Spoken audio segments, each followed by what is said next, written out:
Chapter 69. Traumatize People. Summary. How do you build a brand worthy of joining a space pirate guild? By traumatizing everyone you meet. Denki had rounded up 3 more moth people before Fastel told him that was the last of them in this area. So while waiting for Katsuki to bring the last one in, Denki waited in the main chamber with the others, repeatedly poking the moss.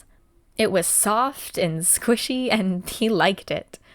The conscious captured terrorists were giving him weird looks, but he'd just smile with all his teeth, and they'd shrink back.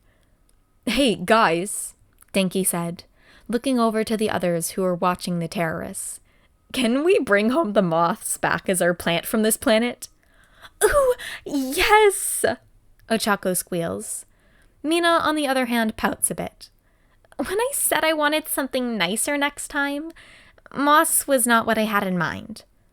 "But glowing moss!" Denki trails, hugging the mossy walls. "All right, but I get to choose next time." Mina relents easily. Denki knew the moss couldn't fail. "We can ask the natives for tips on how to care for it," Izuku says, not taking his eyes off the moth people. "But let's focus on the mission for now." Panic is evident in Mei's voice when she sounds over the comms. "Something's wrong with Katsuki. He hasn't responded since he came into contact with the last terrorists. The scanners show that he and the life form are moving back towards the groove, but something's off." "Could his comm have been damaged?" Izuku questions intently. "No, I'm still connected. He's just not responding." Denki felt a wave of unease wash over him. What could have happened to Katsuki? He was one of the most powerful out of any of them, so what could cause him a problem? Maybe it was nothing. This was one of their first times using the comms, so there's a chance that Mei was wrong about a malfunction. Who's he kidding? Mei is almost never wrong. They should have listened when Katsuki insisted on the buddy system. It just didn't seem necessary here. They should have been safe, given how easily this group of 30 moth people were to take out, given that they were just taking out 1 or 2 now. "He's almost here," Mei says. "Be ready," Izuku ordered. "We don't know what the situation is. Uravati, could you float yourself up to the ceiling? They might not see you there." "What about the moth people here? They could say she's up there," Denki asked, concern leaking into his voice as he fidgeted in place. Black Whip curled further around the captive moth people, muffling their shocked gasps as it effectively gagged them. "Don't worry about them." Izuku smiled sharply. "Look at that creepy energy." So they get into place. Denki and Mina either side of the entrance, while Izuku stands front and center of the restrained group. Footsteps echo down the dark corridor, but not just one set of footsteps. One set clicks on the ground with a steady, forceful rhythm, while the other shuffles along. Denki really wants to peek around the wall to get a look at what's coming, but he stays still, just listening to the approach. Denki knows Izuku can see them when he shouts in alarmed, "Kachan!" Green eyes narrow, boring into someone Denki still can't see. "What did you do to him?" He practically growls. An unfamiliar, sickly sweet voice speaks next. "Oh, you'll know yourself soon enough." And the voice is much too close for comfort. Before Denki can decide whether to strike or back up, a sound fills the air. It feels as though it pulsates through the space, filling Denki's head with cotton in an instant. High and low, sweet and baritone, so many sounds swirl together, but he somehow knows it comes from one source. The source becomes clear when another moth alien walks into the room. They wear a cloak as dark as midnight. Furry ruffles adorn its trim that seem to sparkle as if they're made of starlight itself.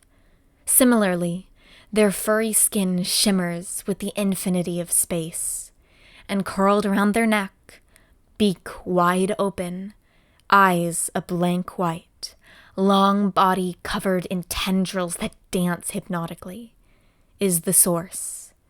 His eyes are drawn to its undulating form without his consent, and he feels himself sink deeper and deeper. His body becomes more lax with every passing second, but his mind becomes more alarmed with the wrongness. "You thought you could stop our cleanse?" the moth person says, eyes flitting over every Terran in the room, except Katsuki, who stands blank-eyed at their side. Much like Katsuki, from what Denki can see in his peripheral vision, eyes still locked on the softly singing creature. The other's expressions are just as blank. But when his eyes slide over to Izuku briefly, something itches the back of his brain. "Foolish outsiders, with this Fenzeror, we will have our victory." Denki tries to move, to do something as this alien monologues, but it's to no avail. His body is slack, completely taken aback by sundew crossed with a ferret-looking Fenzor. It's oddly reminiscent of Shinso's mind control, except he's not as deeply under. With brainwashing, it's like everything's been muffled under a blanket of comforting static. But this is more like a hazy mist. For the most part, he can think straight, but his body is completely unresponsive. The moth person continues.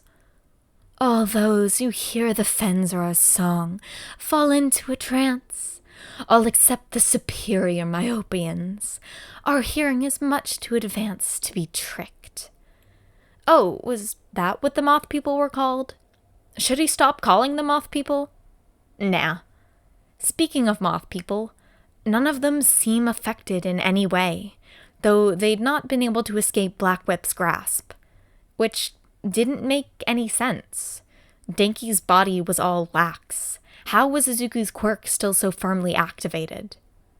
One of the moth people managed to get their mouths free and spoke to the newcomer. "Careful with that thing, Eclizor!" they protest. "The Glockberry said it was the only one in stock. We can't waste our ultimate weapon now." Oh, shit! If these cockroach-looking-ass Glockberry were involved, that must mean this animal came from a death world. At least, at this point, he was pretty sure it was an animal. He couldn't remember if that sketchy guy all the way back in the black market said anything about animals having quirks, but he wouldn't put it past space. Denki's head lolled to the side as the moth moved with the Frenzor. The song thing must be the animal's quirk. Okay, so how did they get out of this? If its quirk is similar to Shinso's, then all they needed was a jolt. Problem was, everyone was under its control. Even Ochako floated listlessly on the ceiling. There was always Mei and the siblings, though. He could hear her voice buzzing in the comms, but for some reason, he couldn't make out the words. She undoubtedly would come looking for them after a while, but there was no guarantee that she wouldn't fall under this thing's control either. This was really bad. Come on, there has to be something. Doesn't Izuku always say that every quirk has its weakness? That thing can't sing forever. When it stops, they'll be able to put an end to this. And if they try anything before it's over, hopefully it will jolt them out of this state. The rushing blood in his ears quiets down a little. The greatest risk right now seemed to be the chance of the terrorists escaping, which wouldn't be good, but was definitely better than some of the other outcomes Denki had been imagining. They just have to wait for something to change. "What should we do with them?" the still restrained moth says. They were like nothing I've ever seen. They can't be contained." "Damn right, you bitch." "Throw 'em off the cliff. I'm not sure what you're so scared of. They don't seem like much," the cloaked moth says. "That's where you're wrong," a familiar voice says. From where Denki is trapped, gaze still locked on the undulating tentacles of the creature. He can see them. It's not Mei. come to give them backup. It's not the locals come to fight their own battles. It's Izuku. His gaze is half-lidded and hard, green eyes that spark with barely contained power locked on the moth person, not the creature. His posture is just as relaxed as Denki's, but he now realizes it's not because of the Frenzora's spell. His gaze lifts as a toothy grin unfurls on his face. The star-dusted moth stumbles back, disbelief etched onto every facet of their face. "Impossible," they breathe. "You mammals should not be able to resist." Izuku doesn't answer right away. Instead, letting a green spark flit over his face. That brief flash overpowers the subtle glow of the moss, drawing all eyes.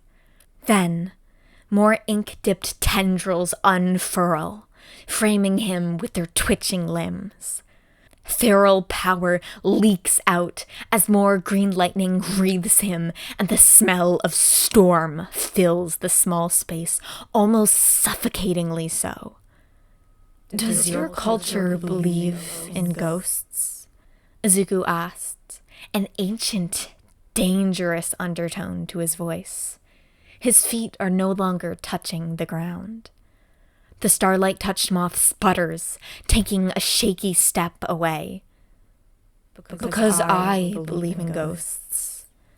Izuku continues, heedless of the lack of reply. "Do you want to know why?" His head twitches to the side, a little too far to be comfortable. Crackling electricity seems to steal all the glow from the moss, as the only source of light becomes the raging ball of energy floating eerily. It shouldn't be possible for a miniature sun to cast its own shadow, but Izuku somehow manages. And that shadow writhes and morphs until 9 distinct shadows paint the wall, each with colored, glowing eyes. Every moth in the room has their gaze locked on Izuku, seemingly entranced by his otherworldly glow, as a snake would be by its snake charmer. But under that sense of awe at witnessing the impossible is primal fear, one that will not be easily forgotten. If last time Izuku was a being of chaos and barely restrained power, this time he is the definition of otherworldly and ancient. Izuku looks down on the cloaked moth, eyes feral as he hangs suspended in the air. "It's because I'm haunted."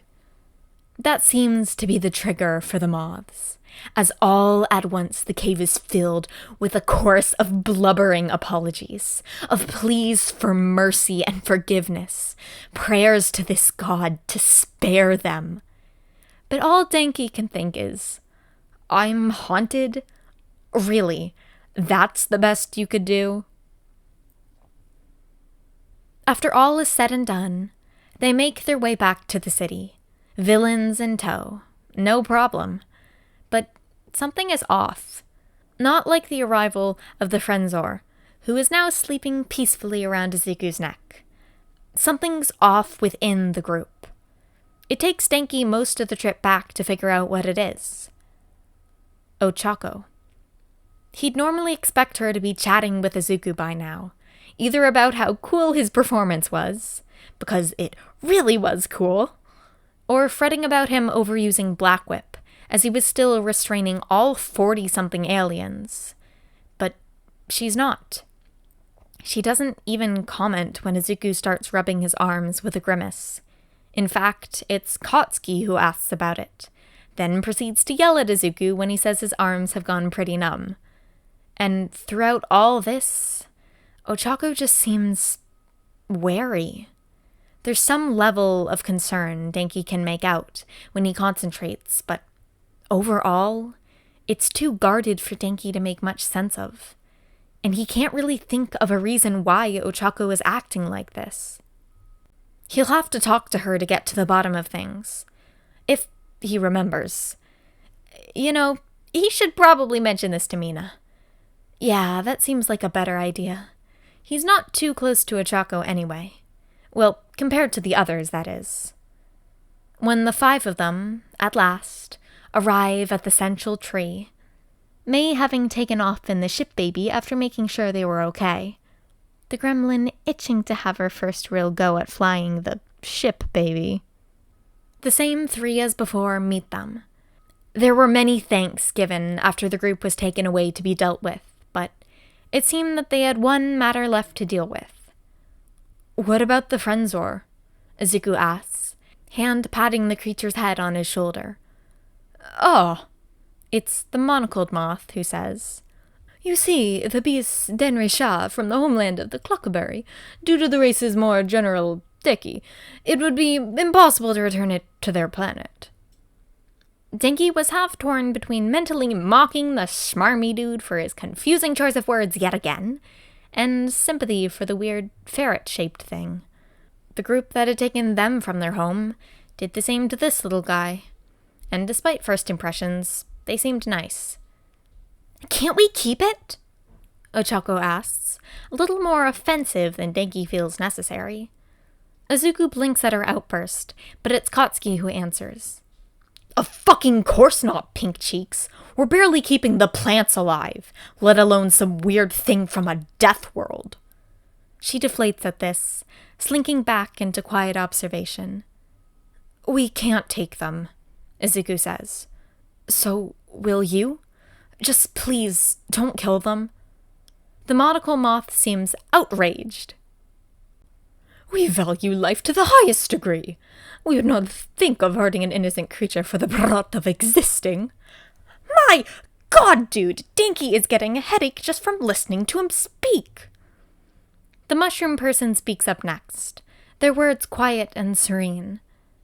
They will be taken care of and given the best life we can offer.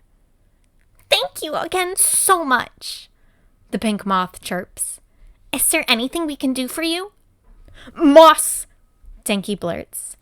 Realizing how little sense that makes, he pushes down his blush and continues. Can you help us get some of that glowing moss for our ship? It would be my honor, the pink one squeals. That can't be all, Mr. I know big words says. You have helped our people a great deal. We must repay you adequately. We need food, Katsuki says bluntly. The leaders just nod understandingly. And if it's not too much trouble, Izuku asks hesitantly, is there a wide open space with room I can practice in? And a pool for the osiers? Again, the people seem more than happy to oblige. We just have one question, Fancy Pants says. How is it you resisted the effects of the Frenzro's hypnosis? Oh, Izuku says. It's like I told the villains. I'm haunted.